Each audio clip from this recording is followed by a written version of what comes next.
جتنی بھی مشکلات ہوں نا، ایک وظیفہ میری طرف سے یاد رکھ لیں، میں کوئی پیر نہ پیر ہوں، نہ فقیر ہوں، نہ عامل ہوں، نہ کامل ہوں، میں تو ایک طالب العلم ہوں۔ یہ اللہ کا شکر ہے کہ زندگی قرآن و حدیث پڑھانے میں گزری۔ ایک وظیفہ آسان یاد رکھ لے کہ روزانہ 100 دفعہ یعنی ایک تسبیح درود شریف اور درود ابراہیمی نماز والا،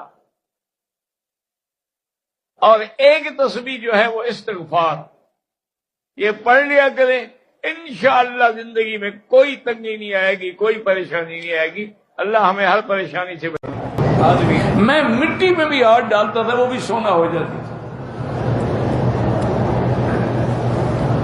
پر یہ ہے مشکل کہ آدمی قرآن حدیث کے وظیفے نہیں پڑھتا۔ کوئی مکار پیر بتلا دے نا کہ ایک ٹانگ پہ کھڑے ہو کے قبرستان میں یہ وظیفہ کرنا ہے اور آنکھیں بھی بند رکھنی ہیں، تمہیں بلائیں نظر آئیں گی، ڈرنا بھی نہیں ہے، میں جو تمہارے ساتھ ہوں، کسی کو کھڑا کر دو بلائیں اس کو ویسے بھی نظر آئیں گی۔ قبرستان ہو، ٹانگ ایک ہو، چکر آئے گا، بلائیں نظر نہیں آئیں گی تو کیا ہوگی؟ اس میں کون سی پیر کی پیری؟ میں دکھ ہے، سکھ ہے، تکلیف ہے، بیماری ہے، مصیبت ہے، اس کو کوئی ٹالنے والا نہیں اللہ کے سوا۔ وَإِن يَمْسَسْكَ اللَّهُ بِضُرٍّ فَلَا كَاشِفَ لَهُ إِلَّا هُوَ، اگر اللہ کسی کو نقصان دے اور بیماری یا تکلیف میں مبتلا کر دے اس کو کون کھول سکتا، اور اگر اللہ کسی کو بھلائی دے تو کون منع کر سکتا؟ اسی لیے میرے آقا رحمت دو عالم ہمیشہ یہ دعا فرماتے تھے ہر نماز کے بعد بھی اور کبھی کبھی نماز میں بھی کہ اللہم لا مانع لما اعطیت، آپ جو دیں کوئی روک نہیں سکتا، ولا معطی لما منعت، اور جس چیز کو آپ منع کر کوئی دے نہیں سکتا، ولا راد لما قضیت، جو تیری تقدیر فیصلہ کر چکی اس کو کوئی ٹال نہیں سکتا، ولا ينفع ذا الجد منك الجد، کسی کی محنت کام نہیں آتی جب تک کہ تیری رضا حاصل نہ ہو جائے۔ تو اس لیے یاد رکھیں کہ اس دور میں جس میں ہم گزر رہے ہیں، صحیح لوگوں کا ملنا جو ہے، یعنی یہ تو نہیں کہ نہیں ہے لیکن نایاب ہے، مشکل۔ پتہ یہ تو ہو نہیں سکتا کہ دنیا کا نظام چل رہا ہو اور اللہ والے نہ ہوں۔ اچھا، اسی طرح تعویذات ہیں، وظائف، سب سے اہم وظیفہ میں آپ کو عرض کر دوں جو اللہ کے قرآن کا حکم بھی ہے اور میرے آقا کا فرمان بھی ہے اور عمل بھی ہے، تو انشاءاللہ آپ کسی کے محتاج نہیں ہوں گے، اور وہ یہ ہے کہ جب بھی کوئی پریشانی ہو، مصیبت ہے، دکھ ہے، بیماری ہے، مقدمات ہیں، لڑائیاں ہیں، 2 رکعت خالص نیت سے نماز پڑھیں صلاۃ الحاجہ،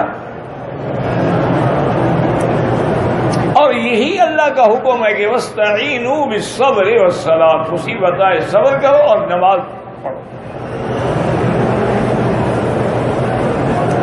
اور اگر کسی بھائی کو یاد ہو سکے تو سب سے جو مجرب دعا ہے وہ یہ ہے کہ 2 رکعت پڑھنے کے بعد درود شریف پڑھے، کیونکہ یاد رکھو اگر دعا کے پہلے بھی درود شریف نہ ہو، بعد میں بھی نہ ہو، دعا قبول نہیں ہو۔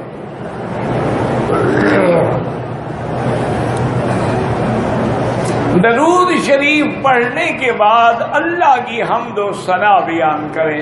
کیا مانا؟ چلو سورۃ فاتحہ پڑھ لیں جس میں سب کچھ ہے، اور پھر حضور نے ایک دعا سکھلائی ہے امت کو کہ لا الہ الا اللہ الحلیم العظیم، لا الہ الا اللہ رب العرش العظیم، لا الہ الا اللہ رب السماوات ورب الارض ورب العرش الکریم، اسألک موجبات رحمتک وعزائم مغفرتک والسلامۃ عن کل اثم والغنیمۃ عن کل بر.